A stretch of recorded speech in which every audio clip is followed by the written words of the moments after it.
అగ్నిమాపక వారోత్సవాల్లో భాగంగా శ్రీకాకుళం జిల్లా కాశీబుగ్గ అగ్నిమాపక కేంద్రంలో వారోత్సవాలను ఘనంగా ప్రారంభించారు.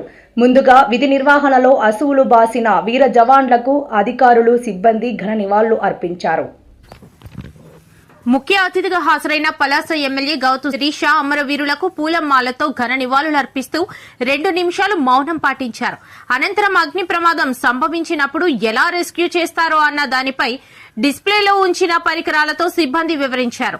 ఈ సందర్భంగా కాశీబుగ్గ అగ్నిమాపక అధికారి సోమేశ్వరరావు మాట్లాడుతూ 1944 ఏప్రిల్ 14 నాడు ముంబై విక్టోరియా పోర్టులో వందలాది మంది అగ్నిమాపక రెస్క్యూ ఆపరేషన్లో ప్రాణాలను సహితం లెక్క చేయకుండా అసువులు బాసారని, అందుకు చిహ్నంగా 1969 ఏప్రిల్ 14 నుండి వీర జవాన్లకు శ్రద్ధాంజలి ఘటిస్తూ ప్రతి ఏటా వారోత్సవాలు జరుపుకుంటున్నట్లు తెలియజేశారు.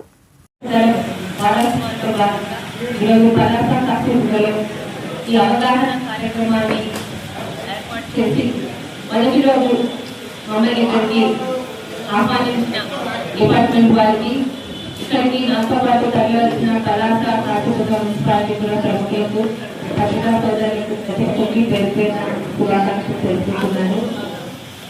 ఈరోజు దేశంలో మనం అందరం దేశంలో సురక్షితంగా ఉన్నామంటే ఎన్నో డిపార్ట్మెంట్స్ ఈరోజు మన అందరినీ కాపాడుతున్నాయి. దేశాన్ని శత్రు దేశాల నుంచి కాపాడుకున్న నేవీ, ఎయిర్ ఫోర్స్, ఆర్మీ ఈరోజు ఎంత ముఖ్యమో, అలాగే సమాజంలో మనందరికీ కూడా పోలీస్ డిపార్ట్మెంట్ కానీ, ఫైర్ డిపార్ట్మెంట్ కానీ వీళ్ళందరూ ఈరోజు మనల్ని రక్షణగా, కంటికి రెక్కగా కాపాడుతున్నందుకే మనం కానీ, మన కుటుంబాలు కానీ, ఇక్కడ ఉన్న వ్యవస్థలు కానీ, ఎడ్యుకేషన్ సిస్టమ్ కానీ ప్రతి ఒక్కరికి కూడా ఈరోజు సురక్షితంగా ఉన్నాము. వారి విధుల్లో చేరినప్పుడే కుటుంబాలకు కూడా వదిలివేసి ఈరోజు మన రక్షణకి వారు కట్టుబడి ఉన్నారు. ఆ ప్రయత్నంలో ఎంతో మంది ప్రాణాలు కూడా కోల్పోయి మనం రోజు ప్రాంతాల్లోనే చూస్తూనే ఉన్నాము. వారికి, వారి కుటుంబానికి నిజంగా మనందరం కూడా మనకి ఎక్కడ రక్త సంబంధం లేకపోయినా మన సేఫ్టీ గురించి వారు చేస్తున్న ఈ ప్రయత్నానికి మన అందరం కూడా వారి కుటుంబాలకి, వారికి కూడా ఎంతో రుణపడి ఉన్నాం. అదేవిధంగా ఈరోజు ఆస్తి నష్టం, ఒక ఆస్తి నష్టం కలిగితే ఆ ఆస్తి ఉన్న వారికి ఎంత ఇబ్బందో అలాంటి నష్టమైన వారికి తెలుసు.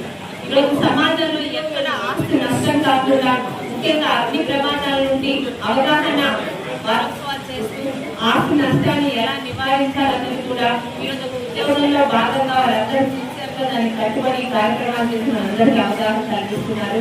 ప్రతి ఒక్కరు కూడా ఈరోజు ఫైర్ డిపార్ట్మెంట్ యాక్సిడెంట్స్ అనగా జరిగినంత వరకు ఆస్తి నష్టం ఎవరికి అర్థం కాదు. ఈరోజు స్కూల్స్ కానీ, హాస్పిటల్స్ కానీ ప్రతి ఒక్కటి ఇంటితో సహా అపార్ట్మెంట్ కానీ ప్రతి ఒక్కరు ఈ ఫైర్ యాక్సిడెంట్స్ ఎలా నిర్మూలించాలో, వాటిని రాకుండా ఎలా అడ్డుకోవాలో, ఎటువంటి ప్రికాషన్స్ తీసుకోవాలో ప్రతి ఒక్కరు కూడా వాళ్ళ ఉద్యోగ నిర్వహణలో బాధ్యతను మనకి ఇస్తున్నారు. దయచేసి వారోత్సవాన్ని ప్రతి ఒక్కరికి కూడా అవగాహనతో వాటికి అటెండ్ అయ్యి ప్రతి ఒక్కరిలో కూడా ఈ శిక్షణ కూడా తీసుకువెళ్ళాలని కోరుకుంటూ, మరి ఈరోజు ఈ కార్యక్రమాల్లో మమ్మల్ని కూడా భాగస్వామ్యం చేసి ముఖ్యంగా ఆ డిపార్ట్మెంట్ లో పనిచేస్తున్న వాళ్ళు ఈరోజు సమాజానికి మంచి ఎలాంటి సేవ చేస్తారో తెలుసుకునేలా చేసిన డిపార్ట్మెంట్ మరొకసారి ధన్యవాదాలు తెలుపుతున్నారండి. జై హింద్. శ్రీనివాసరావు గారికి, ఇక్కడికి వచ్చినటువంటి వేదిక ఉన్నటువంటి పెద్దలందరికీ ఆ యొక్క ఆహ్వానం తెలుపుతూ వాళ్ళందరికీ హృదయపూర్వక నమస్కారం తెలియజేస్తున్నాం. ముఖ్యంగా ఈరోజు అగ్నిమాపక దినోత్సవం అంటే ఫైర్ ఫైటింగ్ చేస్తూ అగ్నిని ఆ సమయంలో వాళ్ళు రిస్క్ ఆపరేషన్ పాల్గొంటూ ప్రజల యొక్క ప్రాణాలను రక్షించే నిర్మాణంలో వారి యొక్క ప్రాణాలను ఎవరైతే కోల్పోయారో వాళ్ళు ముందుగా ఈరోజు భారతదేశం అనేది అగ్నిమాపక దినోత్సవంగా జరుగుతుంది. ఎందుకంటే ఇదే రోజున అబ్బాయి డాక్యార్డ్లో పోస్ట్ సైకింగ్ అనే ఒక వాడ అగ్ని ప్రమాదాలకు గురై అందుకున్నటువంటి ఎక్స్ప్లోజన్స్, కార్బన్ ఫ్యూయల్స్ తో అన్లోడింగ్ కి ఉన్నటువంటి వాటర్ లో ఆ వాడ అగ్ని ప్రమాదం జరిగి చాలా మంది ప్రాణాలు కోల్పోయారు. ముంబై ఫైర్ సర్వీస్ సంబంధించిన ఫైర్ బ్రిగేడ్స్ ఆ విధి నిర్మాణంలో అగ్ని ఆపుతూ సుమారు 70 మంది వరకు వారి యొక్క ప్రాణాలను అర్పించారు. చాలా మంది ప్రజలు ప్రాణాలు కోల్పోయారు. వారికి స్మృతిగా అంటే ఇదే రోజున అంటే ఏప్రిల్ 14న ఈ సంఘటన జరిగింది కాబట్టి భారత ప్రభుత్వం అప్పటి నుంచి వారిని స్మరించాలి అనే ఉద్దేశంతో ఈ ఏప్రిల్ 14న అగ్నిమాపక దినోత్సవంగా జరుపుకుంటున్నాం.